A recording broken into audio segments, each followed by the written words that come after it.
लोकगुरुं गुरुभिः सह पूर्वैः कूरकुलोत्तमदासमुदारम् श्रीनगबध्यभिरामवरेसौ धीप्रसयानगुरुं स भजेऽहम् लोकाचार्याय गुरवे कृष्णपादस्य सूनवे संसारभोगिसन्दष्टजीवजीवातवे नमः।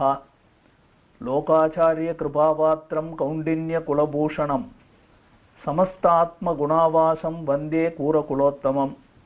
नमः श्रीशैलनाथाय कुन्तीनगरजन्मने प्रसादलब्धपरमप्राप्य कैङ्कर्यशालिने लोकाचार्यपदाम्बोजराजहंसायिदान्तरम् ज्ञानवैराग्यजलधिं वन्दे सौम्यवरं गुरुं।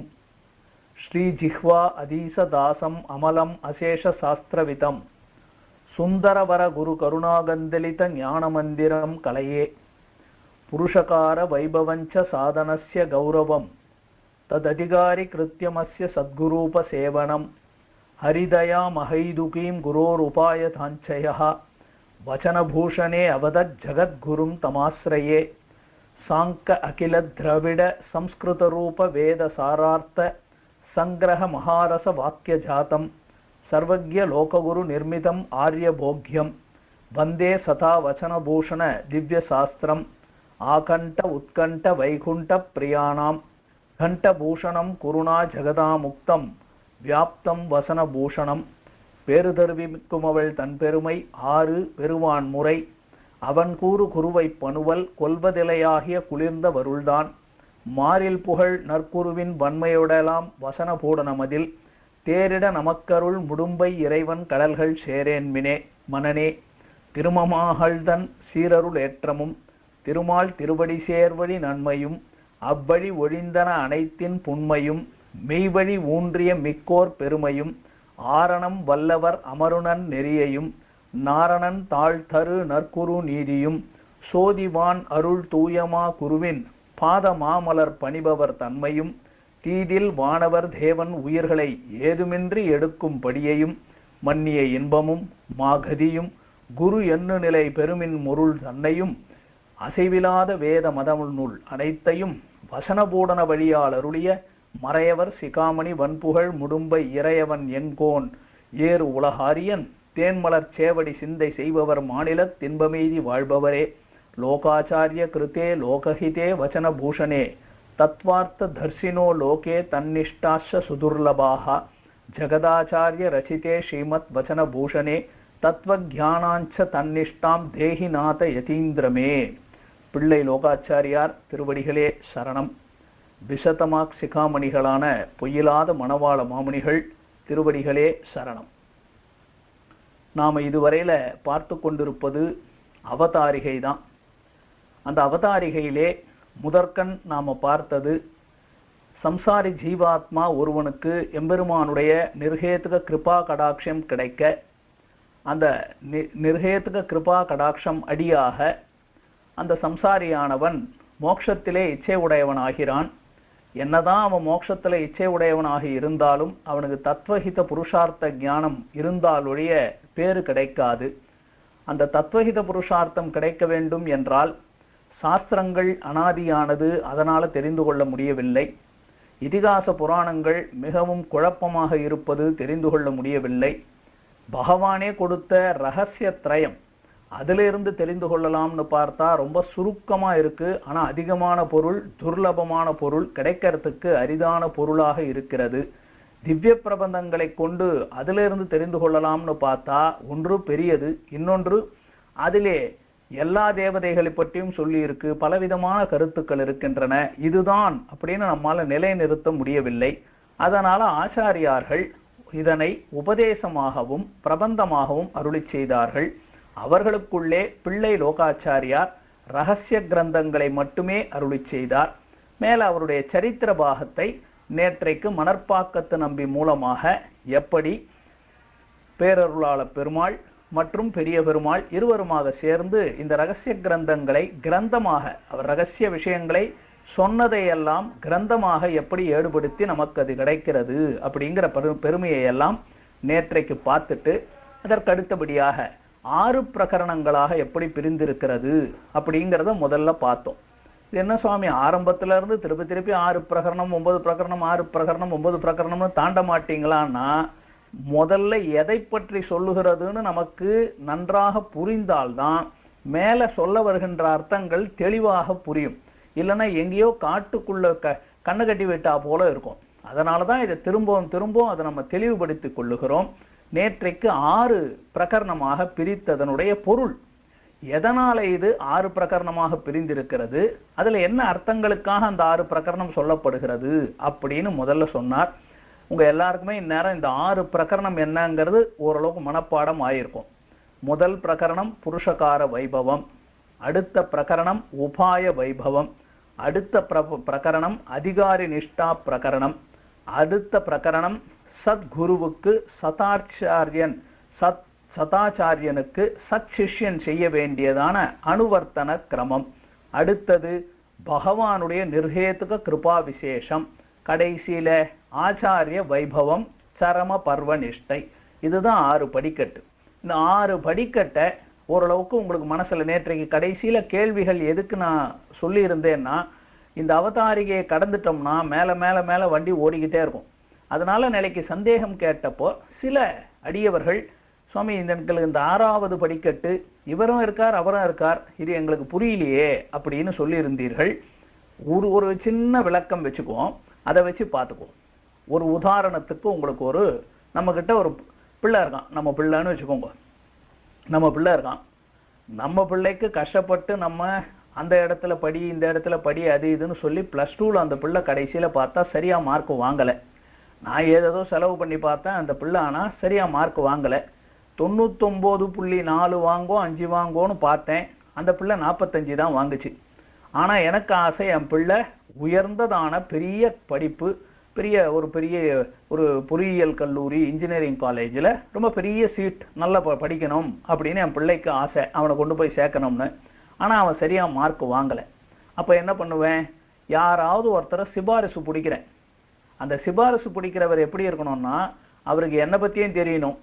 அவர் யார்கிட்ட போய் சிபாரிசு பண்ண போறாரோ கல்லூரியினுடைய தாளாளர், அந்த கல்லூரிக்கு ஓனர், இல்லை அந்த கல்லூரியினுடைய என்ன சொல்றோமோ கரஸ்பாண்டன்ட், இல்லை பிரின்சிபல், ஏதோ ஒரு பெரிய பதவியில் இருக்கார்.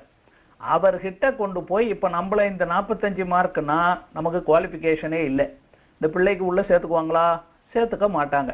அப்போ நம்ம என்ன பண்றோம், நடுவில் ஒருத்தர் இருக்கார், அவர் 2 பக்கமும் தெரிஞ்சவர். அவர் என்ன பண்றார், நம்ம கிட்ட சொல்றார், நீர் கவலைப்படாதையும், கஷ்டப்பட்டு பிள்ளைய சேர்த்து விட்டுருவேன், ஆனா அதுக்கப்புறமா நல்லபடியா அந்த பிள்ளை படிக்கணும், இப்படியே சுத்திக்கிட்டு எல்லாம் தெரிஞ்சான்னா என் பேர் கட்டுரும், நல்லா புரிஞ்சுக்கிட்டீங்களா அப்படின்னு நம்மளை கேட்டார். ஐயே என் பிள்ளை அதெல்லாம் நல்லா படிப்பான் சாமி, ஏதோ ஆயிடுச்சு, நீர் போய் பேசுவோம், பிள்ளைக்கு எப்படியாவது சீட்டு வாங்கி கொடும் அப்படின்னு சொன்னோம். இவர் தான் போய் அந்த சிபாரிசு பண்றவர் நேரா போய் அந்த தாளாளர் இடத்துல, ஐயா இந்த மாதிரி நமக்கு வேண்டப்பட்டவர் பிள்ளை நல்லா படிக்கக்கூடியவன் தான், ஏதோ அவனுக்கு நேரம் சரியில்லை உடம்பு சரியில்லை ஆயிடுச்சே தவிர அவனுக்கு பாவம் ரொம்ப வேண்டப்பட்டவர் சாமி, விடாதீங்க, கொஞ்சம் தயவு செய்து அவனுக்கு ஒரு சீட்டு போட்டு கொடுங்கோ, உங்க கல்லூரியில நல்ல ஒரு படிப்புக்கு சீட்டு போட்டு கொடுங்கோ அப்படின்னு கேட்டார். அவர் பார்த்தார், நீரோ எனக்கு ரொம்ப தெரிஞ்சவரா இருக்கிறீர், உமக்கு சொன்னா புரியல, இவனெல்லாம் நம்பி நீர் சீட்டு கேட்கிறீர், நல்ல பிள்ளை தானா, கொடுக்கலாமா அப்படின்னா, நீரே இப்படி கேட்டா எப்படி, நீர் இப்போ எல்லாருக்கும் தான தர்மம் பண்ணக்கூடியவர், கருணையோட இருக்கக்கூடியவர், அந்த பிள்ளை பாவம், யார் கஷ்டப்படுறானோ அவனுக்கு தானே உதவி பண்ணணும், அந்த பிள்ளை முன்னுக்கு வந்துருவான், அதனால நீங்க சீட்டு கொடுங்க அப்படின்னு அந்த சிபாரிசு பண்றவர் சொன்னார். அதை நம்பி இப்ப என்ன பண்ணார், முதல்வர் சீட்டை கொடுக்கிறார். ஆனா சீட்டை கொடுக்கிறார் என்ற உரிமை யார்கிட்ட இருக்கு, நிதானமா யோசிக்கணும். அடியேன் அப்பப்போ உங்களுக்கு கேள்வியை சொல்லிடுவேன், பின்னாடி இதை சேர்த்து சொல்லுவேன். சிபாரிசு பண்றவர் அவர் வேலையை பண்ணிட்டார், அவர் வேலை 2 பக்கமும் இருக்கிறது, நம்மகிட்டயும் நல்லது சொல்லிட்டார், அவர்கிட்டயும் போய் சொல்லிட்டார், வாங்கறதுக்கான ஏற்பாடுகளை பண்ணிட்டார். ஆனா கடைசியில சீட்டை கொடுக்கணும் அப்படிங்கிற உரிமை அது யார்கிட்ட இருக்குன்னா, அந்த பிரின்சிபலோ யார் தாளாளரோ ஓனர் அவர்கிட்ட தானே இருக்கு. சரி நாம கொடுப்போம் அப்படின்னு உடனே, சரி நீ அவரை கூட்டு வரோம் அப்படின்னு நம்மளை கூட்டு வர சொன்னார். நம்ம போன உடனே என்ன பண்ணோம், நேரா அவர் காலில் விழுந்துட்டோம். சார் உங்களை விட்டா எங்களுக்கு வேற வழி இல்லை சார், நீங்களே கதி சார், உங்களை விட்டா எங்களுக்கு வேற கதி கிடையாது சார், தயவுசெய்து என் பிள்ளைக்கு சீட்டு கொடுங்க சார், நல்லபடியா பார்த்துக்குவோம் சார், நான் பார்த்துக்கிறேன் சார், நல்லபடியா இருப்பான் சார், தயவு செஞ்சு கொடுங்க சார் அப்படின்னு அவர் இடத்துல போய் அவர் கேட்டோம். ஏதாவது உன் பிள்ளை நல்லா மார்க் வாங்கியிருக்கானா, இல்லை. சரி வேற எங்கேயாவது காலேஜில் சீட்டு கிடைக்குமா, இல்லை. இது 2 தான் முக்கியம். அவர் என்ன பார்ப்பார், உன் பிள்ளை மார்க் வாங்கியிருந்தான்னா என்கிட்ட வரமாட்டேன், வேற எங்கேயாவது சீட்டு கிடைக்குதுன்னா இங்க வரப்போறியா? வரப்போறது இல்லை. சரி, நீர் சொன்ன இந்த 2 காரியத்தை வச்சு உம்மை நம்பி பிள்ளைக்கு சீட்டு கொடுக்குறேன் அப்படின்னு சீட்டை கொடுத்துட்டார். சீட்டை கொடுத்துட்டாருன்னா என்ன, பள்ளியில சேர விட்டுருக்காரு, அவ்வளவுதான். ஆனால் இப்பதான் பரீட்சை. அதாவது இந்த பிள்ளை இப்ப கல்லூரியில சேர்ந்துட்டான். கல்லூரியில சேர்ந்த பிற்பாடு சேர்க்கலாம். இங்கேயும் ஒரு நிமிஷம் பார்த்துக்கோங்க. கல்லூரியில சேர்க்கணும். இவர் எல்லாம் சரி சரி நீங்க அப்ளிகேஷன் ஃபார்ம்லாம் ஃபில்அப் பண்ணி பிள்ளைய கூட்டு வாங்கன்னார். இவர் என்ன பண்ணார், எல்லாம் முடிஞ்சது, பிள்ளைய கூட்டு வந்தார். அங்க கூட்டு வந்தது யாரான்னு பார்த்தா அது பெண்கள் கல்லூரி. ஆனா அவர் கூட்டு வந்தது ஒரு ஆம்பளை பிள்ளைய. ஐயா, இது பெண்கள் கல்லூரி, பெண்கள் கல்லூரியில ஆணை எப்படி சேர்த்துக்கிறது அப்படின்னா என்ன, அதிகாரமே இல்லைன்னு அர்த்தம். நான் கொடுக்கறதுக்கெல்லாம் ரெடி, நீ ஆனா அதிகாரியா? அதிகாரியே இல்லையே, இது பெண்கள் கல்லூரியில ஆண்களுக்கு எப்படி கொடுக்கறது? இப்படி ஒரு கருத்து பார்க்கலாம். இன்னொரு கருத்தும் பார்க்கலாம். ஆண்கள் கல்லூரி தான். இவர் கூட்டு வந்தவருக்கு வயசு 58 60, அவர் ரிட்டையர் ஆகிற வயசுல இருக்கார். அவர் சொன்ன என் பிள்ளை தான். இது என்னது இது, 60 வயசு பிள்ளைக்கெல்லாம் கல்லூரிகளை சீட்டு கொடுக்க முடியுமா? அப்ப அதிகாரி சரியான அதிகாரியான்னு பார்க்கணும். அடுத்தது, அந்த பிள்ளைய கூட்டு போகும்போதே அந்த பிள்ளை பறாக்கு மாதிரி தலையெல்லாம் அப்படி பறக்க விட்டுண்டு, எங்க பாரு இப்ப 5 சொட்டை சட்டையினுடைய பத்தானையெல்லாம் கடட்டி விட்டுண்டு, கையில காலில் ஏதேதோ வளையலை போட்டுக்கிட்டு, காதுல ஏதோ கம்மலை போட்டுக்கிட்டு, எதேதோ பண்ணிக்கிட்டு, ஒரு மாதிரி அவன் பார்த்தாலே அவன் படிக்க வந்தவன் மாதிரியே இல்லைன்னா, இப்ப நீங்க சொல்லுங்க, கல்லூரி முதல்வர் சீட்டு கொடுப்பாரா? கொடுக்க மாட்டார். சரி, இதையெல்லாம் மீறி சரியான அதிகாரி வந்தார். அந்த அதிகாரிக்கு சீட்டும் கொடுத்துட்டார். அந்த பிள்ளைய கல்லூரியில சேர்த்தாச்சு. இப்ப ஆயிடுச்சு. பிள்ளை கல்லூரியில சேர்ந்த உடனே பிள்ளை படிக்கணுமா? பிள்ளை எப்படி வேணாலும் இருந்தா மார்க் வாங்கிடுமா? இந்த பிள்ளைய கல்லூரியில சேர்க்கிற வரைக்கும் தான் இந்த படிக்கட்டு ஆயிருக்கு. இதுக்கப்புறமா அந்த பிள்ளை எப்படி நடந்துக்கணும்னு இருக்கா இல்லையா? அந்த கல்லூரியில அந்த பிள்ளை எப்படி நடந்துக்கணும், அந்த கல்லூரிக்குன்னு இருக்கக்கூடிய செல்ஃப் டிசிப்ளின் பிரகாரம் நடக்கிறானா, நன்னா படிக்கிறானா, வாத்தியார் சொல்லி கொடுக்கிறபடி இருக்கிறானா, வாத்தியார மதிக்கிறானா இல்லையா, இதெல்லாம் இருக்கா இல்லையா? இதெல்லாம் இல்லாம நேரா கிடைச்சிருமா? அவனால தேறி அந்த இன்ஜினியரிங் சீட்ல அவனால இன்ஜினியரிங் பாஸ் பண்ண முடியுமா? முடியாது. அதுக்காக அவன் அங்க போன உடனே அந்த கல்லூரிக்குன்னு இருக்கக்கூடிய டிசிப்ளின் எல்லாம் இருக்கு, அதுபடி இருக்கணும். அதுக்கு அடுத்தபடியா அந்த கல்லூரியில இருக்கக்கூடிய வாத்தியார் இடத்துல எப்படி இருக்கணும்னு இருக்கு இல்லையா? வாத்தியார் சொல்லி கொடுக்கறத கிளாஸ் அட்டன் பண்ணணும். எதுக்கு அட்டெண்டன்ஸ் வைக்கிறாங்க? கிளாஸ் அட்டன் பண்ணணும். கிளாஸ் ஏன் அட்டன் பண்றான்? ஞானம் வளர்றதுக்கு. அப்ப ஞானத்தை வளர்த்துக்கணும்னா ஒரு குரு இருக்கணும். அந்த வாத்தியார்கிட்ட ஒழுங்கா படிக்கணும். இன்டர்னல் அசஸ்மெண்ட்னு ஒண்ணு இருக்கு தெரியுங்களா? கல்லூரியில இன்டர்னல் அசஸ்மெண்ட்னு ஒண்ணு எதுக்கு வச்சிருக்காங்கன்னா, இவன் எப்படி வேணாலும் சுத்திட்டு கடைசி நேரத்துல படிச்சுட்டுலாம் வந்தான்னா வம்பு. எதுக்கு இன்டர்னல் அசஸ்மெண்ட்னா, வாத்தியார்கிட்ட பிள்ளை ஒழுங்கா நடந்துக்கலாம்னு வச்சுக்கோங்க, அவர் அங்க சுழிச்சுடுவார். அதனால அவர்கிட்ட சில பவர் வச்சிருக்காங்க. அப்ப அதனால வாத்தியார்கிட்ட சிஷ்யம் எப்படி நடந்துக்கணும். ஆனா கல்லூரி முதல்வர் என்ன பண்ணுவார், பிள்ளைகள் மாத்திரம்தான் இப்படி இருக்கணும்னு அவர் பார்க்க மாட்டார். ஆனா அந்த வாத்தியார்களுக்கும் சில டிசிப்ளின் இருக்கும் இல்லையா? நீர் இப்படிதான் இருக்கணும், நீர் அப்படிதான் இருக்கணும் அப்படின்னு அந்த கல்லூரிக்குள்ளேயே ஸ்டூடெண்ட்ஸுக்கு இதுதான் டிசிப்ளின், டீச்சர்ஸ்க்கு இதுதான் டிசிப்ளின் இப்படின்னு இருக்கும். அப்ப அந்த பிள்ளை ஒழுங்கா இதெல்லாம் படிக்கணும். ஆன பிற்பாடு கடைசியில இந்த பிள்ளை இப்ப தேறி வரணும். இதெல்லாம் பண்ணியாச்சு. இப்ப கடைசியில இந்த பிள்ளை மார்க் வாங்கி சீட்டை வாங்கிட்டான்னா, சீட்டை கொடுத்தவருக்கு பிரதானமா மதிப்பு இருக்கா இல்லையா? யார் இவனுக்கு முதல்ல இந்த காலேஜில் ஒரு பொருளாளர், ஓனர், பிரின்சிபல் யாரோ ஒருத்தர் சீட்டை கொடுத்தாருல இவ்வளவு பார்த்து, அவருடைய கருணையால தானே இன்னைக்கு இவன் எவ்வளவு தூரம் படிக்கவும் முடிஞ்சது. இல்ல இல்லையா சாமி? அந்த பிள்ளை கல்லூரியில சேர்ந்த பிற்பாடு அவன் கஷ்டப்பட்டு படிச்சான், அதனால அவன் மார்க் வாங்கினான்னு சொன்னோம்னா, முதல்ல அவனை கல்லூரியில சேர்த்துக்கிட்டது யாரு? அவன் கல்லூரியிலே சேரவில்லை என்றால் அவன் எப்படி இதுக்கு தகுதியா இருக்காதே. அப்போ இதுல ரொம்ப முக்கியம் எதுன்னு யோசிச்சு பார்த்தா, கல்லூரியில சீட்டு கொடுத்த பிரின்சிபல் அவர் தான் ஓனர். அவருடைய கருணை, அவர் அன்னைக்கு பார்த்து போனா போட்டோம்னு ஏதோ கைண்டா பண்ணதுனாலதான் இவனுக்கு கிடைச்சது அப்படின்னு சொல்லிட்டோம். இதெல்லாம் இருக்கட்டும்.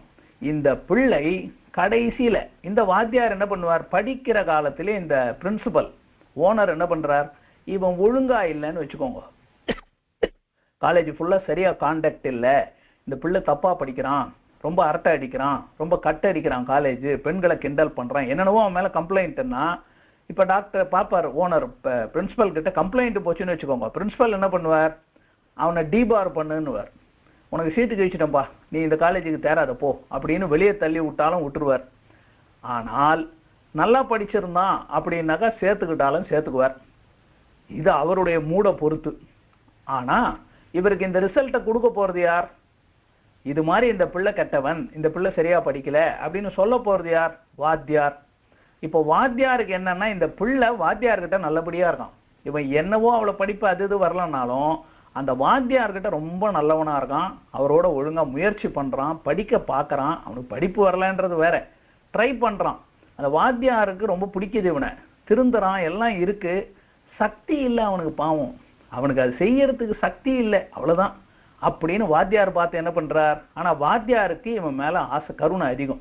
சே, இந்த பிள்ளை பாவம், இந்த பிள்ளை எப்படியாவது நல்லபடியா தேரட்டும் அப்படின்னு அவர் என்ன பண்றார்?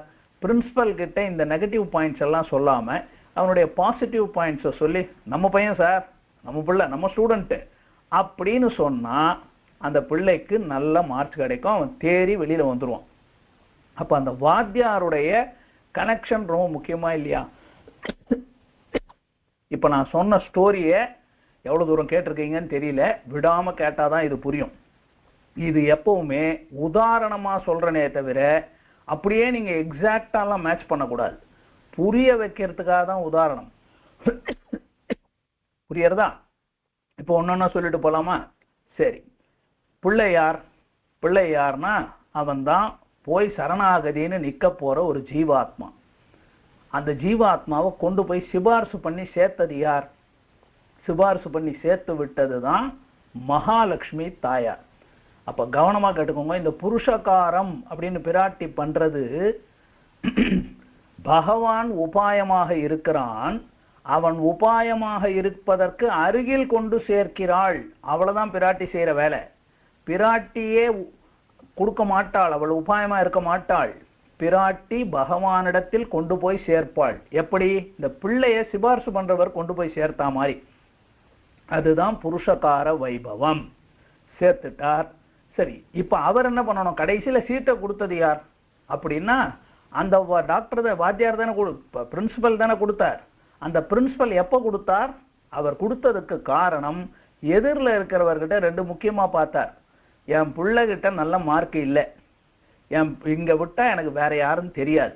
அதுதான் ஆக்கிஞ்சன்யம் அனன்யகதித்துவம். இது வருது இல்லையா? அதிகாரியினுடைய நிலைமை இதுதான். நம்ம ஒரு சேத்தனன் போய் நிக்கிறோம்னா பகவான் என்ன பார்ப்பார்? ஆக்கிஞ்சன்யம் அனன்யகதித்துவம். என்கிட்ட கொடுக்கறதுக்கு நல்லது ஒண்ணும் இல்லை, I am definitely not qualified. அதே சமயத்துல உன்னை விட்டா எனக்கு புகலிடம் இல்லை. இது ரெண்டு தானே ஒரு அதிகாரிக்கு முக்கியம். அது பார்த்த உடனே இப்ப என்கிட்ட இந்த அதிகாரம் இருக்குன்றதுக்காக அவர் கொடுக்கணும்னு நிர்பந்தம் இருக்கா என்ன? இல்ல. அப்ப உபாயமானவர் யார்? ஈஸ்வரன். அவர் தான் பிரின்சிபல், அவர் தான் ஹெட், ட்ரெஷரரோ யாரோ. அவர் ஏன் கொடுத்தார்? கருணையால கொடுத்தார். சிபாரிசு பண்ணதுனால கொடுத்தாருன்னு சொல்ல முடியாது. என்கிட்ட அருகதை இல்லை பாவம் கொடுத்தாரானா கிடையாது. எதனால கொடுத்தார்? கருணையால கொடுத்துட்டார். அப்ப அவருடைய முடிவு, the decision making was with him. ஏன்னா அப்பா சரணாகதி பண்றார். அவர்கிட்ட கேட்கிறார், ஐயா நீங்க ஏதோ என் பிள்ளைய சேர்த்துக்கோங்க, வர வழி இல்லைன்னு அந்த பிள்ளை கேட்டதாகவே வச்சுக்குவோம். அதுதான் ஈஸ்வரனுடைய தன்மை, அது உபாய வைபவம். இப்போ சேர்க்கிற பிள்ளைக்குன்னு சில தகுதிகள் இருக்கணுமா இல்லையா? அதுதான் ஆக்கிஞ்சன்யம் அனன்யகதித்துவம். அது மட்டும் இல்லை, அந்த பிள்ளை அந்த இடத்துல கல்லூரிக்குள்ள போகணும்னா அந்த கல்லூரிக்குன்னு இருக்கக்கூடிய சில டிசிப்ளின்டு வே ஆஃப் லிவிங் இருக்கா இல்லையா? அந்த பிள்ளை அந்த கல்லூரிக்குள்ள போனோம்னா இந்த ஐடி கார்டு போட்டுக்கணும், இந்த யூனிஃபார்ம் போட்டுக்கணும், இந்த மாதிரி ஹேர் கட் பண்ணிக்கணும், இந்த இது செய்யக்கூடாது, இதை சாப்பிடக்கூடாது, இந்தந்த நேரத்தில் போகக்கூடாது, என்னென்னலாம் இருக்கு. அப்போதான் அந்த உள்ள இருக்கிறதுக்கான சில டிசிப்ளின், சில டூஸ் அண்ட் டோன்ட்ஸ் சொல்றோமா இல்லையா? இந்த கல்லூரியில நீ இருக்கன்னா டூஸ் அண்ட் டோன்ட்ஸ், இதை செய்யலாம் செய்யக்கூடாது அப்படின்னு இருக்கா இல்லையா? அதுதான் அதிகாரி நிஷ்டா பிரகரணம். படிக்கட்டு புரியுதா? புருஷகாரம், உபாய வைபவம், அதிகாரி நிஷ்டை. சேர்ந்தாச்சு. இப்ப நம்ம என்ன ஆயிருக்கோம்? காலேஜ்ல சேர்ந்திருக்கோம்னு சொன்னோம் இல்லையா? எந்த காலேஜ் தெரியுமா? பிரபன்னன் அப்படிங்கிற காலேஜ். நாளைக்கு நமக்கு என்ன சர்டிபிகேட் கிடைக்க போகுது? நாம முமுக்ஷு, மோட்சத்துல இச்சை உடையவர்கள், வேற எதுவும் எனக்கு தெரியாது, இந்த காலேஜில் சேருகிறேன் அப்படிங்கிறது எதுன்னு கேட்டா சரணாகதன், அவர்கள் படிக்கக்கூடிய காலேஜில் போய் சேர்ந்திருக்கேன், நான் பிரபன்னன் அப்படிங்கிற ஒரு ஸ்டூடெண்ட். ஆனா அந்த ஸ்டூடெண்ட் இந்த காலேஜுக்குன்னு இருக்கக்கூடிய டிசிப்ளின் அப்படிங்கிறது தான் பிரபன்னனுக்கான அதிகாரி. இல்லையா? தத் அதிகாரி நிஷ்டா பிரகரணம். அதைத்தான் அடுத்து சொன்னார் அந்த கல்லூரியில டூஸ் அண்ட் டோன்ட்ஸ். அதெல்லாம் இருக்கட்டும் சுவாமி, அந்த பிள்ளை அந்த சொல்லி கொடுக்கிறவர்கிட்ட மரியாதை இல்லைன்னா அவனுக்கு எப்படி படிப்பு வரும்? அந்த சொல்லி கொடுக்கிறவரிடத்துல ஒரு ரெஸ்பெக்டோட அவர் சொல்றத ஒழுங்கா கேட்டு அவரிடத்துல ஒரு மரியாதையா தன்மையோட கேட்க வேண்டியது எப்படி கேட்கணுமோ கேட்டு ஒரு அப்படி நடந்துக்கிட்டா தானே வரும். அதே மாதிரி சொல்லி கொடுக்குற வாத்தியாருக்கும் சில தன்மைகள் சொல்லி இருக்கமா இல்லையா? அதுதான் சதாச்சாரிய சச்சிஷ்ய அவன் செய்ய வேண்டிய அனுவர்த்தன கிரமம். எப்படி அந்த குருவுக்கு பின்னாடி பின்தொடர்ந்து அந்த சிஷ்யன் நடந்துக்கணும் அப்படிங்கறது அடுத்து சொன்னோம். சுவாமி எல்லாம் இருக்கட்டும். இப்ப கடைசியில இந்த பிள்ளை முடிக்கிற 4th இயருக்கும் வந்துட்டான். இவன் என்ன சொல்லிட்டான்? நான் இந்த காலேஜில் சேர்ந்து டிசிப்ளின்டா இருந்தேன், நான் எங்க வாத்தியார் சொல்லி கொடுத்தபடி ஒழுங்கா படிச்சேன், நான் முயற்சி பண்ணேன், அதனாலதான் எனக்கு மார்க் வரப்போகுது, அதனாலதான் நான் பிடெக் பி வாங்க போறேன்னு சொன்னா முதலுக்கே மோசம். ஏன்? இவன் முதல்ல இந்த கல்லூரியிலேயே சேரலைன்னா இந்த நிலைக்கு வந்திருப்பானா? பேச்சே கிடையாது. அப்போ அந்த தாளாளர் மேலாளர் அவர் கொடுத்த கருணை, அந்த கருணையால தான் அவன் இதுக்கு வந்திருக்கானே தவிர அது எதையும் அவர் பார்த்து கொடுக்கல. இவங்கிட்ட காசு பணத்தை பார்த்து கொடுத்தாரா, மார்க்கை பார்த்து கொடுத்தாரா? ஒன்றும் இல்லையே, கருணையால கொடுத்தார். அதுதான் முக்கியமான அர்த்தம். ஆனா அவர்கிட்ட ஒரு பிரச்சனை இருக்கு. அந்த தாளாளர் ரொம்ப ஸ்ட்ரிக்டான தாளாளர், ரொம்ப கருணையானவர் தான். ஆனா அவர் ரூல் புஸ்தகம் படி பார்ப்பார். வா, ஒழுங்கா படிச்சியா, இன்டர்னல் அசஸ்மெண்ட் மார்க் வாங்கினியா, ஒழுங்கா அது பண்ணியா, சொன்னதெல்லாம் சொல்லபடி கரெக்டா இருந்ததுன்னா நீ பாஸ் ஆயிட்டு போ அப்படின்னு ரொம்ப ஸ்ட்ரிக்டா ரூல் பார்ப்பார். இந்த பிள்ளை நல்ல பிள்ளை தான், ஆனா அவனுக்கு படிச்சு தேர்ற அளவுக்கு சக்தி இல்லை. ஒழுங்கா தான் இருந்தான், டிசிப்ளின்டாலாம் இருந்தான். கேள்வி கேட்டா டக்குன்னு பதில் சொல்ல வரல, பயப்படுறான், திணறான். ஆனா படிச்சிருக்கான், தகுதி இருக்கிறவன் தான். ஏதோ பயம், ஏதோ அவனுக்கு சொன்ன தெரியல, பரீட்சை எழுத தெரியல, பரீட்சை எழுதும் போது விட்டுறான். அப்படின்னா என்ன பண்ணுவார்? அவர் தாளாளர் சொல்லுவார், உனக்கு சீட்டு தான் கொடுக்க முடியும் தம்பி, நீ அதுக்குன்னு சரியா இல்லைன்னா நான் தள்ளி விட்டுருவேன், நீ திருப்பி படி இன்னொரு வருஷம் அப்படின்னு சொன்னாலும் சொல்லிடுவார். இல்லைன்னா பரவாயில்ல, நல்லா தான் படிச்சிருக்க, சரி போ உனக்கு சர்டிஃபிகேட் கொடுக்குறேன் அப்படின்னு கொடுத்தா கொடுப்பார். அப்போ வாத்தியார் இருந்தாருன்னா என்ன பண்ணுவார்? வாத்தியாருக்கு தெரிஞ்சதெல்லாம் என் பிள்ளை எப்படியாவது என் ஸ்டூடெண்ட்டு கிளியர் ஆகும், என் கிளாஸ்ல 45 பேர் படிக்கிறான், அந்த 45 பேர் என் நல்லபடியா ட்ரெயின் பண்ணி அவன் நல்லா தான் ட்ரெயின் ஆகியிருப்பான். ஆனா அவனுக்கு எக்ஸாம் தான் எழுதும் போது சரியா வரலை, ஓரளவுக்கு நல்லா குவாலிஃபைடு, கண்டவனெல்லாம் அனுப்ப மாட்டார், படிக்காதவனெல்லாம் ரெக்கமெண்ட் பண்ணவும் மாட்டார். ஆச்சாரியன் மாத்திரம் குரு, இந்த பிள்ளை நல்ல பிள்ளையாச்சே, இவன் பரவாயில்லையே, இவன் நம்ம சொல்றபடியெல்லாம் கேட்டிருக்கான், பகவான் அவர் அந்த வாத்தியார் நம்ம டிசிப்ளின் படி இருக்கான், படிக்கும் போது நல்லா தான் கேட்கறான், அவனுக்கு எழுதும் போது வரலையே அப்படின்னு பார்த்து கருணையோடு அந்த வாத்தியார் பார்த்தார்னா அவர் கையில இருக்கு மார்க் போடுறது. அவர் மார்க்கை போட்டு சொல்ல வேண்டிய இடத்துல சொல்லிட்டாருன்னா கட்டாயமா போறான். அப்ப நேரா பிரின்சிபல், ஸ்ட்ரிக்டான பிரின்சிபல், திரும்பி படினாலும் படிக்க சொல்லிடுவார், இல்ல பாஸ் ஆயிட்டேன்னு சொல்லுவார். ஆனா வாத்தியாரை பொறுத்த வரைக்கும் மை ஸ்டூடெண்ட், எல்லாரையும் இல்ல, அவருக்கு பிடிச்ச ஸ்டூடெண்டா இருந்தா he will ensure that this boy goes out of the college in with the merits. இல்லையா? அவனை எப்படியாவது நல்ல சர்டிஃபிகேட் கொடுத்து அந்த பிள்ளையை அனுப்பணும், ஏன்னா அவருக்கு பிடிச்ச ஸ்டூடெண்ட். அதான் இப்ப நீங்க என்னென்ன வச்சுக்கணும், இப்ப நீங்களே சொல்லி பார்த்துக்கோங்க. இதுதான் புருஷகார வைபவம், இதுதான் உபாய பிரகரணம், இதுக்கு அடுத்து வரக்கூடியதுதான் அந்த அதிகாரியினுடைய நிஷ்டை, அதுக்கப்புறம் தான் ஆச்சாரியனுக்கு சிஷ்யன் செய்ய வேண்டிய கிரமம், ஆச்சாரியன் இருக்க வேண்டிய நிலை, அதற்கு அடுத்ததுதான். என்னதான் இருக்கட்டுமே, அந்த பிரின்சிபல் மாத்திரம் காலேஜில் சேர்க்கல, கடைசியில் அவர் சர்டிபிகேட்டை கொடுக்கலன்னா போக முடியுமா? அவருடைய கருணை தான் முக்கியம். ஆனா அவர்கிட்ட ஒரு பிரச்சனை இருக்கு, ரொம்ப ஸ்ட்ரிக்ட் ஆபீசர், சேர்த்தாலும் சேர்த்துக்குவார், திடீர்னு எதையாவது பாயிண்ட்டை பார்த்து கீழே தள்ளி விட்டாலும் விட்டுருவார். ஆனா ஸ்டூடெண்ட்டுக்கு வாத்தியார ஒருத்தர் இருக்காரு, மை ஸ்டூடெண்ட், அவனை எப்படியாவது பாஸ் பண்ண வைக்கணும்னு அவர் முடிவு பண்ணிட்டாருன்னா எப்படியாவது பிரின்சிபல் இடத்துல கன்வின்ஸ் பண்ணி அவனை கட்டாயமா பாஸ் பண்ண வைப்பாரா இல்லையா? இதுதான் கடைசியில ஹரிதயாம் அபைதுபீம், கடைசியில சரமபாயம். சரம உபாயம்னா எது? வாத்தியாரா பார்த்து பாஸ் பண்ணி விட்டாதான் உண்டு சுவாமி, முடிஞ்சு போச்சு. இவ்வளவுதான் இந்த 6 பிரகரணத்தை இந்த கணக்குல பார்க்கணும். சரி, நாம புருஷகாரம் உங்க எல்லாருக்கும் தெரியும். நேத்திக்கு வந்து ஒரே ஒரு கேள்விக்கு மாத்திரம் பதில் சொல்றேன். புருஷகாரம் உங்க எல்லாருக்கும் தெரியும். பிரபத்தி அப்படின்னு அடுத்த பிரகரணம் வருது. இப்ப நான் சொல்லிட்டேன், திருப்பி நேத்திக்கு படிச்சதை படிக்க மாட்டேன், அங்க இருக்கிற கருத்துக்களை உங்களுக்கு சொல்றேன். பிராட்டி பண்ற காரியம் என்னன்னு உங்க எல்லாருக்கும் தெரியும். புருஷம் கரோதீதி புருஷகாரஹா, சனுபகோதீதி புருஷகாரஹா அப்படின்னு பகவானையும் புருஷனா ஆக்குகிறாள், நம்மையும் புருஷனாக ஆக்குகிறாள். இதெல்லாம் கீழே ரொம்ப கேட்டுட்டீங்க. இப்ப 2வது பிரபத்தி, பகவானே உபாயம் அப்படின்னு வரும்போது அங்க ஆரம்பிக்குது. என்ன சொல்ல வரார்? சுவாமி இந்த உபாயமாக பகவானை பற்றுகிறது ஒரு செயல் இருக்கே, அது இந்த காலத்துல இந்த தேசத்துல இந்த அதிகாரி இந்த கிரமத்துல இன்ன பலனுக்காக செய்யணும்னு இருக்கா அப்படின்னு கேள்வி வந்து ஒண்ணும் கிடையாது. என்ன பலனுக்கு வேணாலும் செய்யலாம், என்ன தேசத்திலையும் செய்யலாம், எந்த காலத்திலையும் செய்யலாம், எந்த அதிகாரியும் செய்யலாம், அவன் எந்த நிலையில இருந்தும் செய்யலாம். அப்ப சரணாகதிங்கிறது எப்பவும் செய்யலாம்னு பார்த்துட்டோம். சரி சுவாமி, அப்ப எது கட்டாயமா வேணும்னு கேட்டா விஷய நியமம். யாரை குறித்து சரணாகதி செய்யறோம்ன்றதான் முக்கியம். கண்டவங்க காலில் விழக்கூடாது. சிவன் காலில் விழுந்தேன், புதன் அவர் காலில் விழுந்தேன், விநாயகர் காலில் விழுந்தேன், அவருக்கு சரணாகதி அதோ அதெல்லாம் இல்லை. ஈஸ்வரன் கடைசியில யாரை குறித்து சரணாகதி செய்யறோம்ன்றது ரொம்ப முக்கியம் இல்லையா? அது ரொம்ப முக்கியம். அதுக்கப்புறமா நம்ம அதிகாரிகிட்ட இருக்க வேண்டிய லட்சணங்கள் என்னன்னு அதுக்கப்புறம் வரும். அதுல எல்லாம் அப்பதான் இதெல்லாம் ஆக்கிஞ்சன்யம், அனன்யகதித்துவம், இது எல்லாம் வரும். நம்ம கிட்ட எதை விடணும், எதை பற்றணும், எது சாஸ்திரத்துல இருக்கிறபடி நடக்கணும், இதெல்லாம் வரும். ஆச்சாரியன் இடத்துல சிஷ்யனுக்கு இருக்க வேண்டிய லட்சணங்கள் என்னென்ன, ஆச்சாரியன் அவருக்கு இருக்க வேண்டிய லட்சணங்கள் என்னென்ன, இதெல்லாம் நடுவுல வரும்.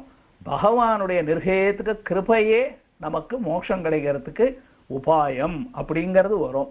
கடைசியில சொல்றது அவர் ஈஸ்வரன், சுதந்திரன், தடி எடுத்து அடிச்சாலும் அடிப்பார், இல்ல சம்சாரத்துல விட்டாலும் விடுவார்.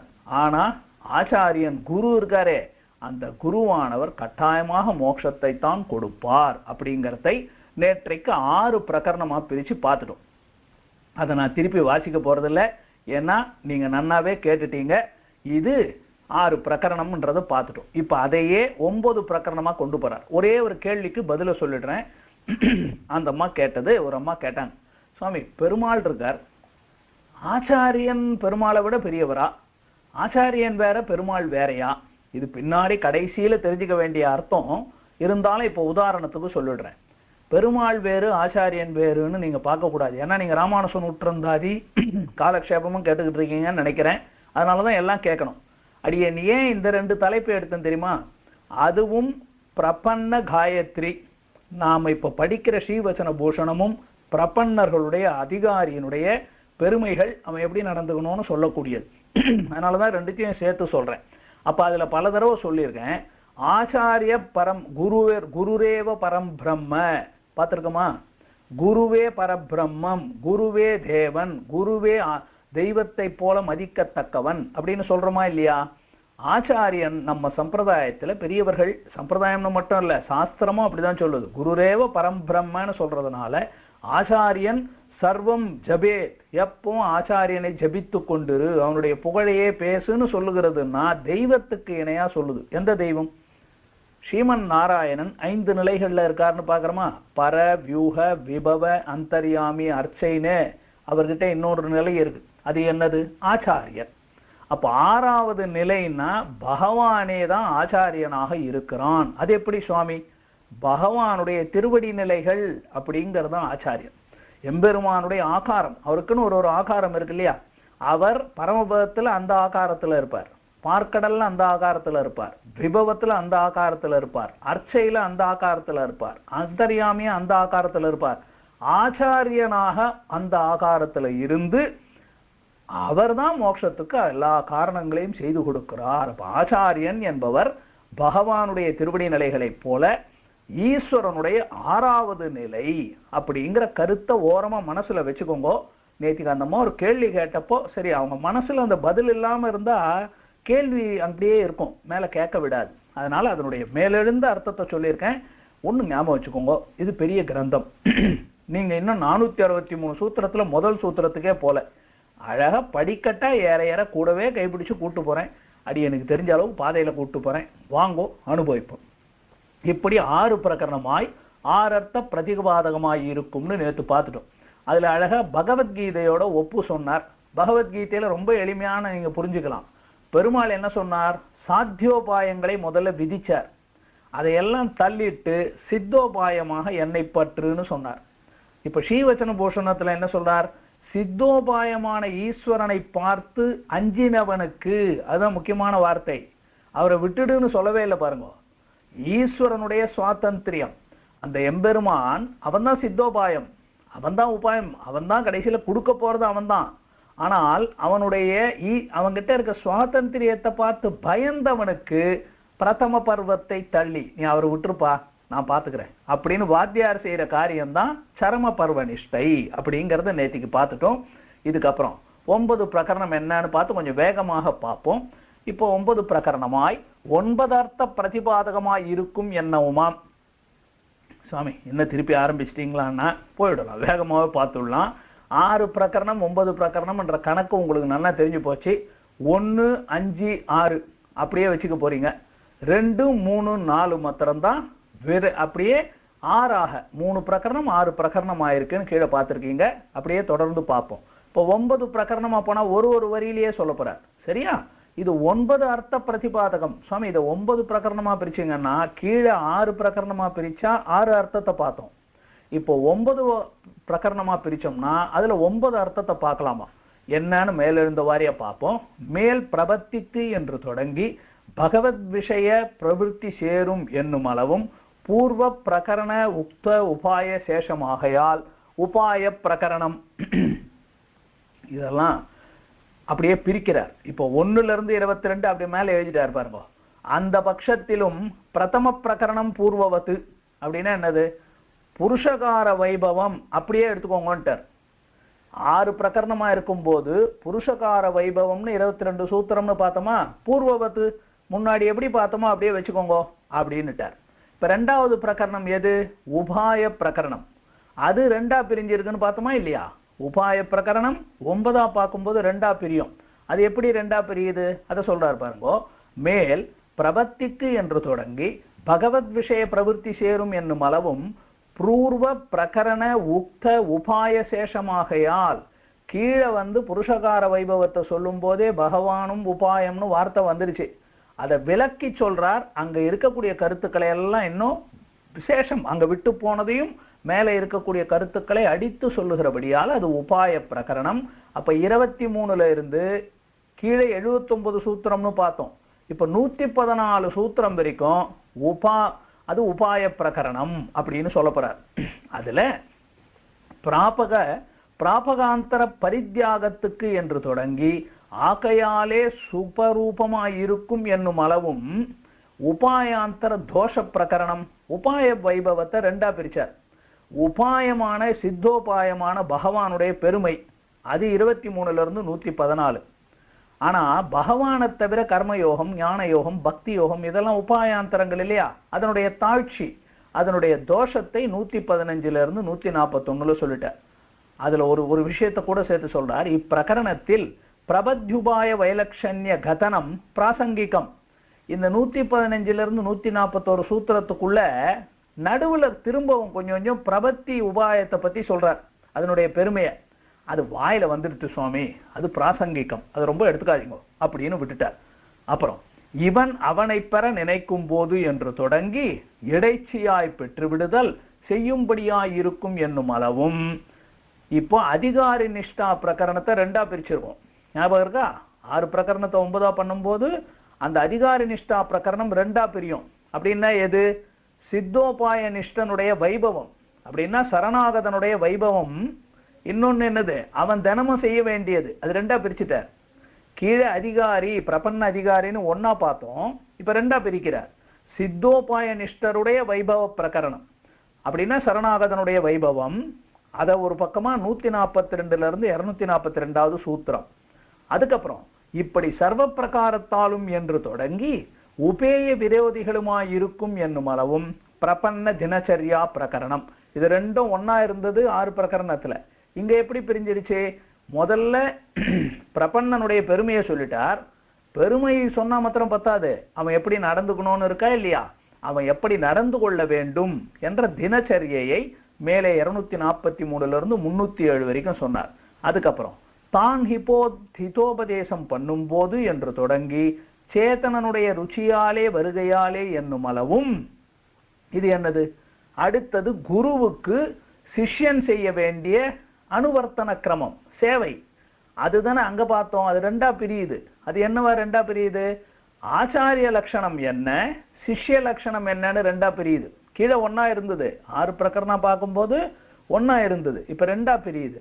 அப்போ ஆச்சாரிய லட்சண பிரகரணம் என்பது ரொம்ப சின்னது, 308 இருந்து 320 வரைக்கும், அப்படின்னா 13 சூத்திரம் தான்.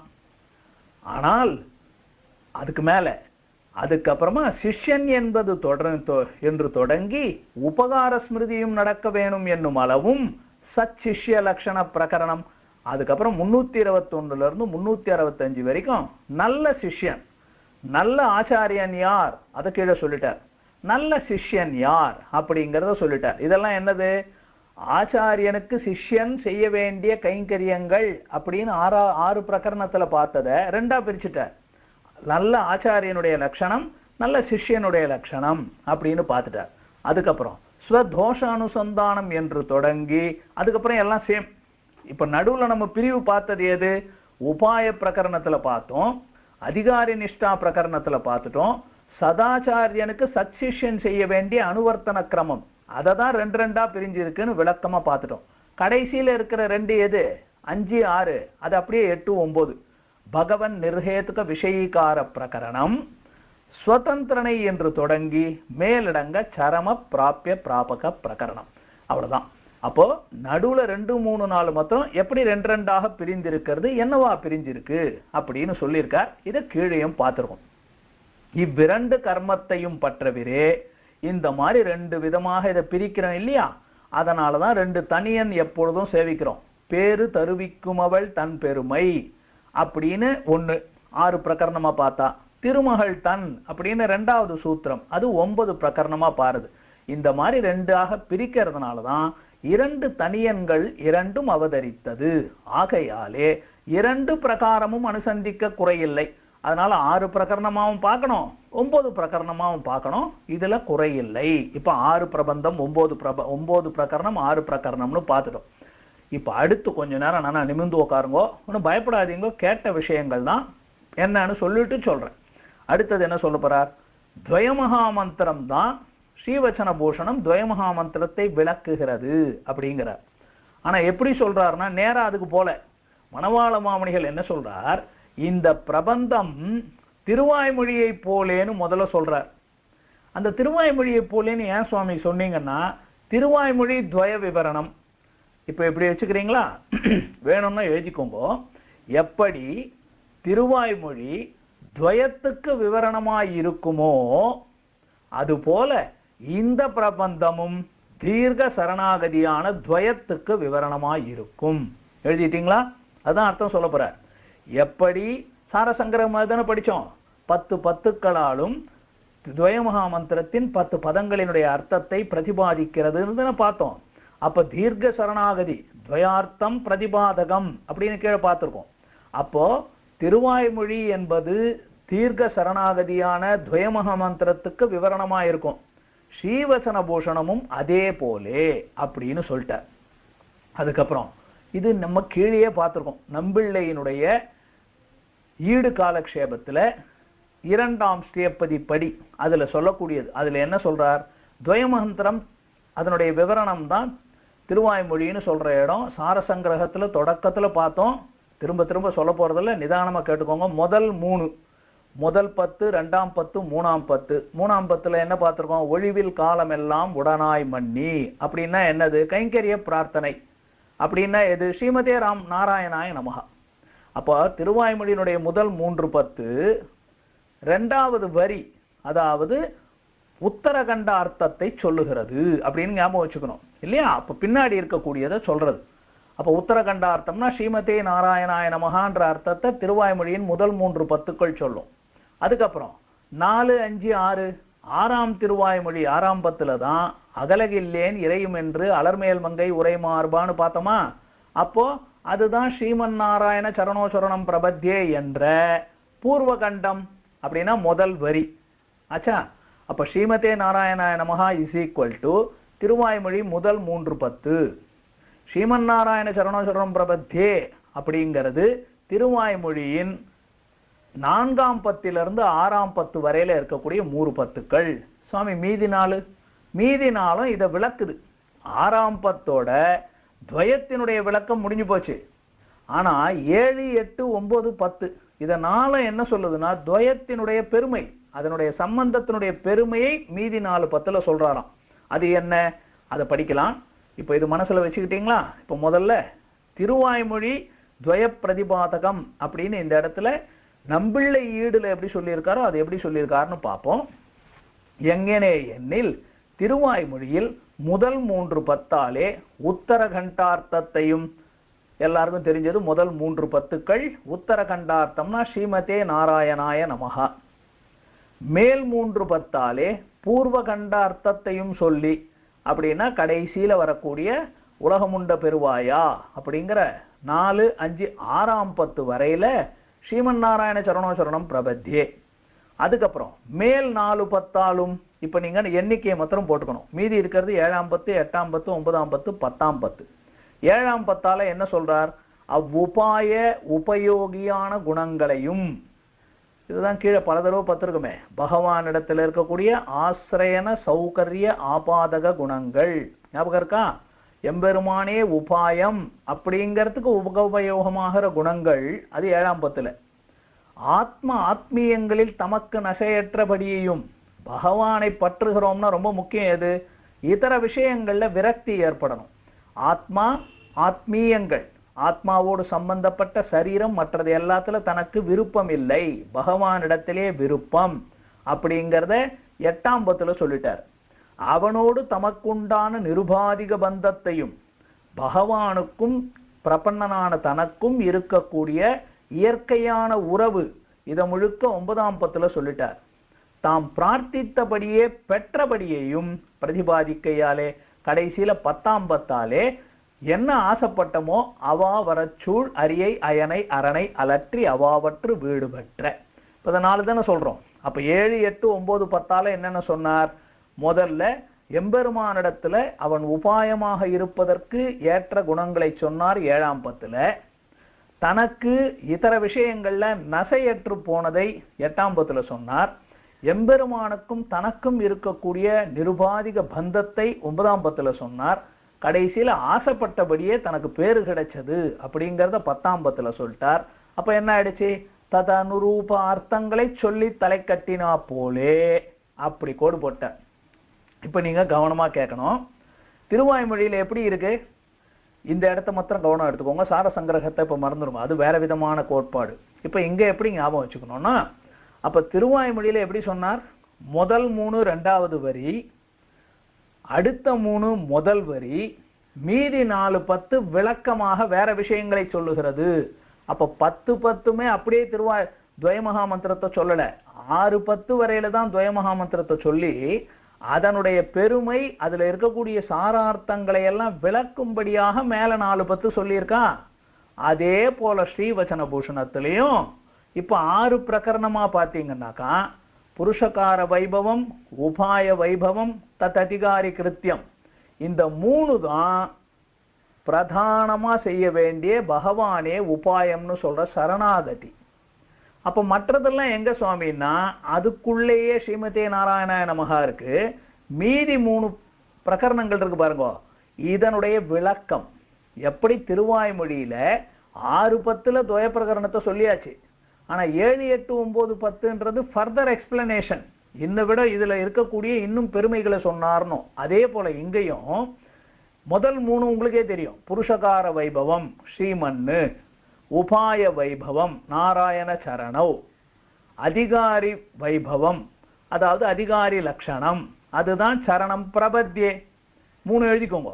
ஸ்ரீமன்னு அப்படின்னா புருஷகார வைபவம், நாராயண சரணவ் சரணம், நாராயண சரணவ் சரணம் அது அப்படியே எழுதிக்கோங்க, அது உபாய வைபவம்.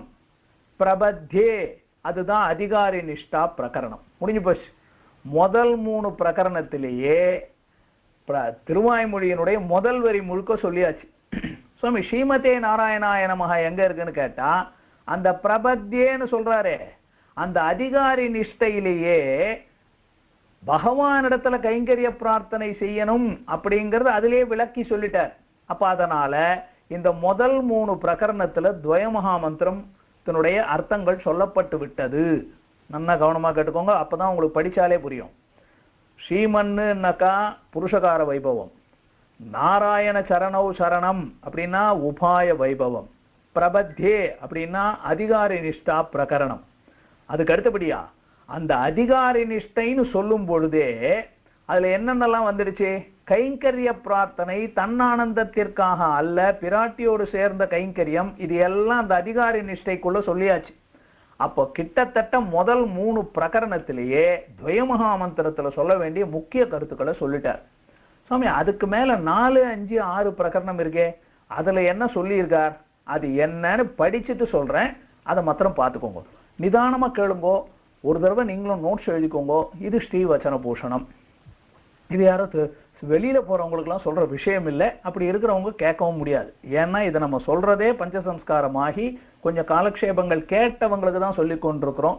அதனால பாமரனுக்கு கிடைக்கலையா அப்படின்னு யாராவது கேட்டா, பாமரனுக்கு இது அல்ல. பாமரனுக்கு திருமாலை சொல்றேன் வாங்கோ, திருமாலை அழகா உட்காந்து கேட்கலாம். சரியா? இப்ப கவனமா கேளுங்க பார்க்கலாம். மேல இப்ப என்ன அடியன் சொன்னது இங்க படிச்சாலே உங்களுக்கு புரிய போறது.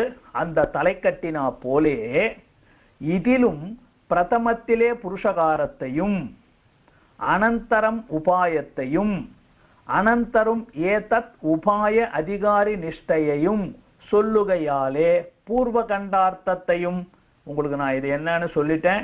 ஸ்ரீமன்னு நாராயண சரணோ சரணம் பிரபத்யே அப்படிங்கிறது பூர்வ கண்டம். முதல் 3 பிரகரணத்திலே சொல்லியாச்சு. அவ்வதிகாரி நிஷ்டை சொல்லுகிற அளவில், அதுதான் அந்த 3வது பிரகரணத்தில் அதிகாரி எப்படி இருக்கணும்னு பிரபன்னனை சொல்லும் பொழுது உபேய அதிகார அபேட்சித்தங்களை சொல்லுகிற இதுக்குள்ளே உத்தரகண்டார்த்தத்தையும் சொல்லி எம்பெருமானே உபேயம் அப்படின்னு பிரார்த்திக்க கூடிய அதிகாரியின் இடத்துல என்னென்ன லட்சணம் இருக்கணும்ன்றத அதிகாரி லட்சணா பிரகரணத்திலே சொல்லிட்டார். அந்த அதிகாரி நிஷ்டையில அதையும் சொல்லிட்டார். அதனால அது உத்தரகண்டார்த்தத்தை சொல்லிடுச்சு. அப்ப நீங்க எப்படி ஞாபகம் சொன்ன தெரியுமா? ஸ்ரீமன்னு அப்படின்னா நேரா புருஷகார வைபவம், நாராயண சரணோ சரணம் உபாய வைபவம், பிரபத்யே அப்படிங்கிறதை அதிகாரி நிஷ்டா பிரகரணம் அதோட விட்டுறக்கூடாது. பிரபத்யே ஸ்ரீமதே நாராயணாய நமஹ, இது ரெண்டுமே அதிகாரி நிஷ்டா பிரகரணத்துல சொல்லிட்டார். எழுதிக்கிட்டீங்களா? முடிஞ்சு போச்சு சுவாமி. மேல சுவாமி இன்னும் 3 பிரகரணம் இருக்கே, நீங்க 6 பிரகரணமா பார்த்தாலே அது என்னது? அதை முதல்ல பார்த்துருவோம். மேல் பிரபந்த சேஷத்தாலும் ததுபஸ்ரேஷ்டாவான ஆச்சாரியன் அளவில் இவனுக்கு உண்டாக வேண்டும் பிரதிபத்தி அனுவர்த்தன பிரகாரங்களையும் ஒண்ணுன்னு எழுதிக்கோங்க. என்னதான் இருக்கட்டும் சுவாமி, மீதி பிரபந்தத்துல என்ன சொல்றாருன்னு சொன்னா, யார் உனக்கு இதை கத்துக் கொடுத்தது? உபதேஷ்டா, இதை உபதேசித்தவனான ஆச்சாரியன் அளவில் குருவினிடத்தில் இவனுக்கு உண்டாக வேண்டும். இவனுக்கு எந்த அளவுக்கு பிரதிபத்தி இருக்கணும்? ஆச்சாரிய பிரதிபத்தின்ற வார்த்தையை அடிக்கடி உபயோகிக்கணும் சம்பிரதாயத்துல, அது ரொம்ப முக்கியம். அவனுக்கு ஆச்சாரிய பிரதிபத்தி அதிகம் சுவாமி அப்படின்னு சொல்லுவோம். அனுவர்த்தன பிரகாரம், அவருக்கு அவர் சொன்னபடி நடந்துக்கணும், அவருக்கு கைங்கரியங்களை பண்ணணும். அதை முதல்ல சொல்லிட்டார். அதுக்கப்புறம் இவனுக்கு மகா விஸ்வாசகே, அது எழுதிக்கோங்க நீங்க. அதாவது 4வது பிரகரணம் இல்லையா? சத் ஆச்சாரியனுக்கு சத் சிஷ்யன் செய்ய வேண்டிய அனுவர்த்தன பிரகரணம், அதை சொல்லிட்டார். அடுத்து 5வது என்ன? இவனுக்கு மகா விஸ்வாச ஹேத்துவான பகவத் நிர்ஹேதுக கிருபா பிரபாவத்தையும், இவனுக்கு எப்ப சரணாகதியினுடைய இம்பார்ட்டன்டான ஒரு அங்கம் என்ன தெரியுமா? மகா விஸ்வாச பூர்வகம். நம்ம சொல்றோமா இல்லையா? ஆனுகூல்யஸ்ய சங்கல்பஹ பிராதிகூல்யஸ்ய வர்ஜனம் ரக்ஷஸ்யதீதி விஸ்வாசஹா, ரக்ஷஸ்யதீதி விஸ்வாசஹா. மகா விஸ்வாசம் முக்கியம். ஏன்? எம்பெருமானுடைய நிர்ஹேதுக கிருபை, அது அவருடைய கருணைக்கு இலக்காயிட்டம் சுவாமி, எனக்கு என்ன கவலை அப்படின்னு அந்த உறுதியான நம்பிக்கை எப்போ வரும்? அதை தான் 5வது பிரகரணத்துல சொல்லியிருக்கார். அப்புறம் வாக்கிய துவய உக்த உபாய உபேய சரமாவதியையும் சொல்லி, வாக்கியத்வயம், வாக்கியத்வயம்னா என்ன? திருமந்திரத்துல 2 வாக்கியம் இருக்கு. முதல் வாக்கியம் எது? உபாயம், பகவானை உபாயமாக பற்றுதல். 2வது வாக்கியம் எது? பகவானிடத்துல கைங்கரிய பிரார்த்தனை. கரெக்டா? துவய அப்படின்னா துவயத்துல 2 வாக்கியங்கள் எது சொல்லுது? பகவானே உபாயம், பகவானே உபேயம். அது பிரதம பர்வ நிஷ்டை. அதனுடைய சரமாவதி எது? சரமமான நிலை, சரம பர்வ நிஷ்டை எதுன்னு கேட்டா ஆச்சாரியன். அதனால அது 6 பிரகரணம் அப்படிங்கிறதுக்கு இப்படி பிரிச்சு பார்த்துட்டோமா? அங்க கோடு போடுங்கோ, அங்க ஒரு ஃபுல் ஸ்டாப் வைங்கோ. இங்க சேர்ந்து எழுதியிருக்கு, உங்க கிரந்தத்துல கூட கமான்னு போட்டிருப்பாங்க, அது பிரிக்கணும். 6 பிரகரணமா பார்க்கும்போது திரும்பவும் சொல்லிடுறேன், இன்னைக்கு ஒரு 10 நிமிஷம் ஆனாலும் கேட்டுருங்க, அவதாரிகையை முடிச்சுடலாம் முடிஞ்ச அளவுக்கு. எப்படி பார்க்கிறோம்? 3 பிரகரணத்திலேயே துவயமகா மந்திரத்தினுடைய பூர்வ உத்தரகண்டார்த்தத்தை சொல்லியாச்சு. ஆனா அந்த சொல்லி கொடுத்த ஆச்சாரியனுக்கு பிரதிபத்தியோட அவர் சொன்னபடி எப்படி நடந்துக்கணும்ன்றத 4வது பிரகரணத்துல சொல்லி, இவனுக்கு எப்போ பகவானிடத்துல பிரபத்தி செய்த போது இவனுக்கு எப்போ உறுதியான நம்பிக்கை பிறக்கும், பகவானுடைய நிர்ஹேதுக கிருபை அப்படிங்கிறத 5வது பிரகரணத்துல சொல்லி, பகவானே உபாயம் உபேயம்னு சொல்லுச்சு துவயமகா மந்திரம். ஆனால் அதனுடைய சர்மமான நிறை ஆச்சாரியனே உபாயம் உபேயம் அப்படிங்கிறது 6வது பிரகரணத்துல சொல்லிட்டார். இது 6 பிரகரணமா பார்க்கும்போது. இப்ப இதே 9ஆ பார்த்துடலாம், பயப்படாதீங்க. மீதி 3 தானே மிக்சிங். இப்ப கீழே கருப்புல இங்க எழுதியிருக்கேன் பாருங்க, என்னுடைய நோட்ஸை கொஞ்சம் பாருங்க. நோட்ஸ்ல என்ன எழுதியிருக்கேன்? 6 பிரகரணம் 9 பிரகரணம் போது 3 ஆட் ஆயிருக்கு. 6 பிரகரணமா இருந்தது 9 ஆச்சுன்னா என்ன அர்த்தம்? 3 பிரகரணம் ஆட் ஆயிருக்குன்னு அர்த்தம். அந்த ஆட் ஆன 3க்கு மாத்திரம் மீனிங் சொன்னா போதும் இல்லையா? எது 3 ஆட் ஆயிருக்கு கீழே எழுதியிருக்கேன் பாருங்க. 9 பிரகரணமாக பிரிக்கும் போது 6 பிரகரணங்களில் சொன்னதை காட்டிலும் அதிகமான 3 பிரகரணங்கள். அது எது 3 பிரகரணங்கள்? உபாய வைபவத்துக்கு கூட உபாயாந்தரத்தின் தோஷத்தை சொல்லியிருக்கார். அதிகாரியினுடைய நிஷ்டையை பத்தி சொல்லும் போது பிரபன்ன தினச்சரியைன்றதை ஆட் பண்ணியிருக்கார். சத் சிஷ்யனுடைய அவனுடைய பெருமைகள், சச்சாச்சாரியனுக்கு அவன் செய்ய வேண்டிய கைங்கரியத்தை சொல்லும் போது சத் ஆச்சாரிய லட்சணத்தை சேர்த்திருக்கார். இந்த 3 தான் எக்ஸ்ட்ரா. புரியுதா? நிதானமா கேளுங்க, நான் உங்களுக்கு ரொம்ப மேல இருந்த வாரியா புரியறதுக்காக சொல்றேன். திரும்பவும் சொல்றேன், 9 பிரகரணமா இருக்கும் போது 6 பிரகரணத்துல இருந்து 3 தானே ஆட் ஆயிருக்கு. இப்ப நம்ம 6 பிரகரணமா என்ன துவயத்தினுடைய பொருள்னு பார்த்துட்டோம். சுவாமி அதே 9 ஆச்சுன்னா எப்படின்னு கேட்டீங்கன்னா இன்னும் 3க்கு பார்த்தா போதும். ஏன் அந்த 3 தான் ஆட் ஆயிருக்கு. எது அந்த 3? உபாயாந்தரத்தினுடைய தோஷம் அப்படின்னா கர்மஞான பக்தி யோகங்களின் தோஷம், பிரபன்ன தினச்சரியை. ஒரு பிரபன்னன் தினமும் என்ன செய்யணும் அப்படிங்கறத 9வது பிரகரணமா பார்க்கும்போது ஆட் ஆயிருக்கு. கடைசியில வெறும் சிஷ்ய லட்சணம் இல்ல, சத் ஆச்சாரிய லட்சணம் சேர்ந்திருக்கு. இந்த 3 மாத்திரம் ஆட் பண்ணி சொல்றார். அதை மாத்திரம் படிக்கிறேன். இப்போ 9 பிரதிபாதகமான பட்சத்திலும் கொண்டு வந்துட்டார். அப்ப நீங்க 8 இப்ப நான் 6 பிரகரணத்துல துவயமகா மந்திரம் சொல்லிட்டேன்னா, இப்ப 9 அர்த்தமாக அதனை விளக்கி சொல்லும் பொழுது பூர்வ வாக்கியத்தில் கிரியாபத உக்தமான ஸ்வீகார உபாயாந்தர பரித்தியாக பூர்வகமாயல்லது இராமையாலும். ரொம்ப தெளிவு. ஸ்ரீமன் நாராயண சரணோ சரணம் பிரபத்தியன்னு சொல்லி இருக்கு. அப்படின்னா என்ன அர்த்தம்? மற்ற உபாயங்களை விட்டு விட்டு ஸ்ரீமானான நாராயணனை உபாயமா பத்தணும். அது எங்க இருக்கு? அது சரம ஸ்லோகத்துல இருக்கு. சர்வதர்மான பரித்தியஜ்ய, அப்புறம் தானே பிராட்டியை பத்தணும். பிராட்டியை முன்னிட்டு பெருமான பற்றணும். அப்ப உபாயாந்தர பரித்தியாகம், அதான் சர்வதர்மான பரித்தியஜ்ய. நீ மற்ற உபாயங்களை விடாமல் போய் பிராட்டியை முன்னிட்டு பெருமாளை பற்றினா அந்த பிரபத்தியே இல்லையே. பிரபத்திக்கு எது முக்கியம்? மற்றதையெல்லாம் விடணும், விட்டே பற்ற வேண்டும். அதுதான் உபாயாந்தர தோஷத்தை சொன்னது. அதுக்கப்புறம் தினச்சரியையும், தினச்சரியை நான் பாட்டுக்கு பிரபத்தி சரணாகதி பண்ணிட்டேன், காலேஜில் புள்ள சேர்ந்துட்டான், அவன் பாட்டுக்கு எங்கேயோ போய் குடிக்கிறது, சிகரெட்டை பிடிக்கிறது, அங்கே போய் மருந்து சாப்பிட்றது, ஏதேதோ பழக்கத்தை பண்றது, சினிமாவுக்கு போறதுன்னு இருந்தா அது ரைட்டா? தப்பு. ஒரு பிரபன்னனா இருக்கணும், அவன் இடத்துல மாறுதல் வேணுமா இல்லையா? தினச்சரியை அப்படின்னா அவன் எப்படி எப்படி இருக்கணும், எப்படி நடந்துக்கணும்? சுவாமி மற்றவன்ல இருந்து விலட்சணமா இருக்கணும், வேறுபட்டு இருக்கணுமா இல்லையா? If you are student of my college, இந்த காலேஜில் நீ படிக்கிறேன்னா அவர்கள்ல இருந்து நீ வேறுபட்டு இருக்கணும். ஒரு ஐஐடியில படிக்கிற பிள்ளை, ஒரு ஐஏஎஸ்சியில படிக்கிற பிள்ளை, ஒரு சாதாரண காலேஜில் படிக்கிற பிள்ளை, ஒரு ஆர்ட்ஸ் காலேஜ் அதுல ஒரு வித்தியாசம் தெரியுமே, விலக்ஷணம்னு சொல்றோமே. அதுபோல இந்த பிள்ளை ஒரு வைதிகமான பிள்ளை அப்படின்னு சொன்னா ஒரு வித்தியாசம் இருக்கணுமே. என் பிள்ளை நல்ல பிள்ளை, கெட்ட பிள்ளையில இருந்து வேறுபட்டு இருக்கணுமே, அதை சொல்ற. அப்ப தினச்சரியை, அப்ப நம்ம செய்யற செயல்கள் எல்லாம் எப்படி இருக்கணும் ஒரு பிரபன்னனா? அதுதான் அடுத்ததாக பிரபன்ன தினச்சரியை விளக்கிறது.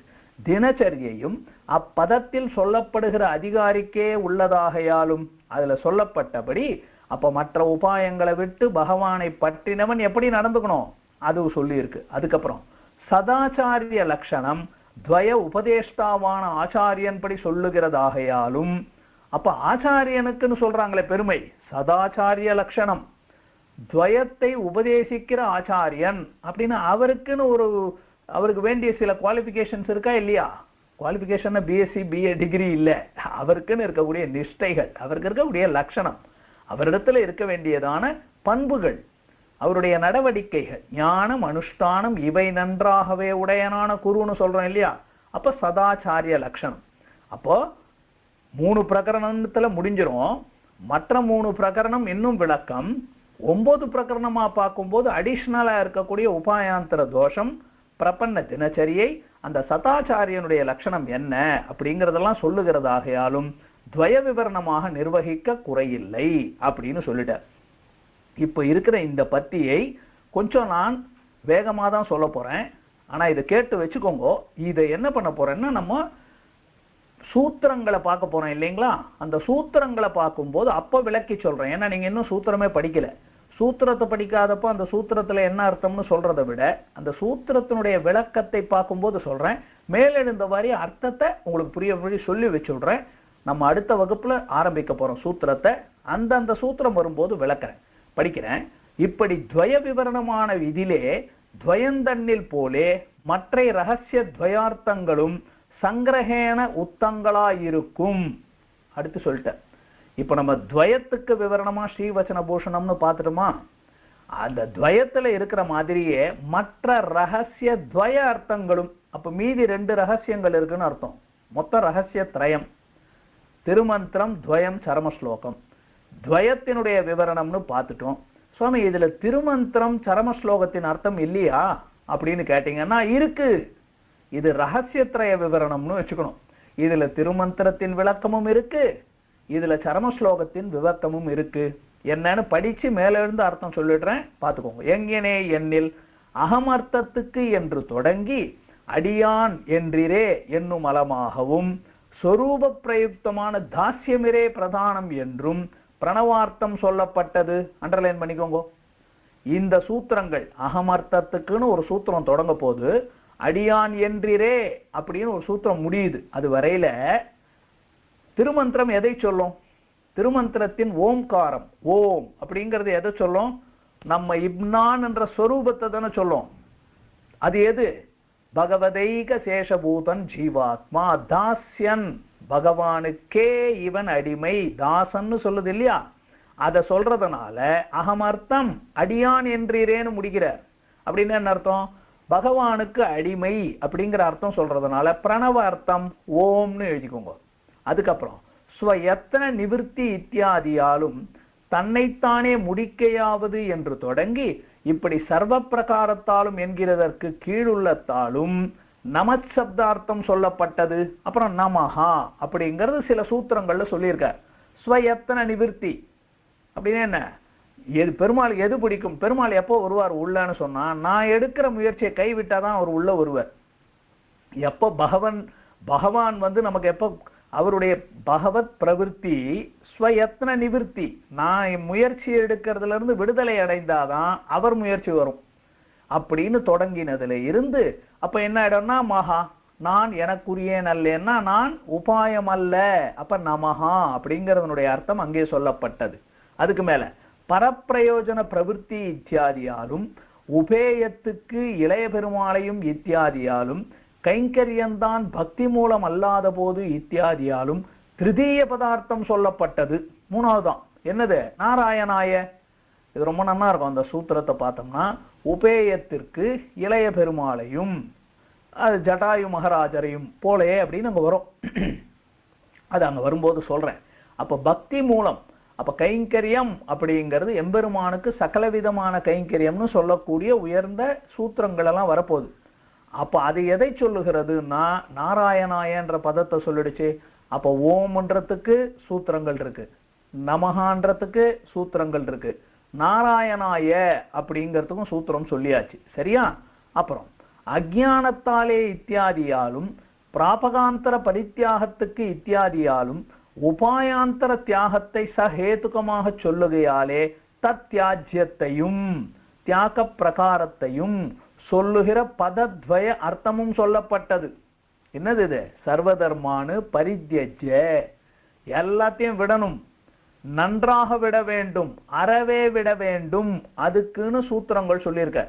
அந்த சூத்திரங்களை சொல்லி தத்யாஜ்யத்தையும், அப்ப மற்ற உபாயங்களை அறவே விடுதல், அதனை உபாயமாக பற்றுவதை விடுதல், அப்படிங்கறதையும் தியாக பிரகாரம் எப்படி விடணும், லஜ்ஜித்து விட வேண்டும்னு பார்த்தோம்ல முமுட்சுப்படியில, அது போல அதையெல்லாம் பதத்வயார்த்தமும் சொல்லிச்சுன்னா எது, சர்வதர்மான பரித்யஜ, அந்த 2 பதங்களினோட அர்த்தம் சொல்லப்பட்டது. அதுக்கப்புறம் இது தனக்கு சொரூபம் இத்தியாதியாலும் பிராப்திக்கு உபாயம் அவன் நினைவு இத்தியாதியாலும் மாமேகம் சரணம் என்கிற பதங்களில் அர்த்தம் சொல்லப்பட்டது. பகவானே உபாயம், அது எங்க சொல்லியிருக்கு, அதுக்கு சூத்திரங்கள். இப்ப சூத்திர அர்த்தமே சொல்லல உங்களுக்கு, உங்களுக்கு கோடிட்டு காட்டுறார். அதுக்கப்புறம் அங்கங்க வரும்போது அந்த சூத்திரத்தை எடுத்து நான் அடியேன் ஞாபகப்படுத்துறேன். அப்போ சர்வதர்மான் பரித்யஜ்யக்கு சூத்திரம் இருக்கு, மாமேகம் சரணம் பஜ அப்படிங்கிறதுக்கு சூத்திரங்கள், அதுக்கப்புறம் என்கிற பதங்களில் அர்த்தம் சொல்லப்பட்டது. அதுக்கப்புறம் பிரபத்யுபாயத்துக்கு இத்தியாதியாலே பிரஜ என்கிற ஸ்வீகார வைலட்சண்யம் சொல்லப்பட்டது. பிரபத்தி உபாதயம் அப்படின்னு அது ஒரு சூத்திரம். அது ஆரம்பிக்கும் போது பிரஜ அப்படிங்கிறது எது, புத்தி பண்ணுகிறேன், கத்தியர்த்தாக புத்தியர்த்தாக இதெல்லாம் படிச்சிருக்கோம் இல்லையா, ஸ்வீகரிக்கிறேன் புத்தி பண்ணுகிறேன், அது ஒரு புத்தி விசேஷம், இப்படிலாம் படிச்சிருக்கோம், ஞாபகம் இருக்குங்களா, அதை சொல்லுகிறது. அப்போ சர்வதர்மானு பரித்யஜ மாமேகம் சரணம் பிரஜ, இதுக்கெல்லாம சூத்திரங்கள் சொல்லியிருக்கார். அதுக்கு மேல அவன் இவனை என்று தொடங்கி சுவாதந்திரியாலே வரும் பாரதந்திரியம் பிரபலம் என்னும் அளவும், இது ரொம்ப அழகான சூத்திரம். அது அவன் இவனை பற்றும் போதுன்னு வருது. அப்படின்னா பெருமாள் சுதந்திரன். அவன் இப்ப நீங்க இன்னொரு கேள்வியும் ஞாபகம் வச்சுக்கணும், சுவாமி ஆச்சாரியனா வராரே, பெருமாள் ஆச்சாரியனா வரலாமான்னு கேட்டா அவர் சுதந்திரனா இருக்கிறதுனால தான் ஆச்சாரியனா வரார்.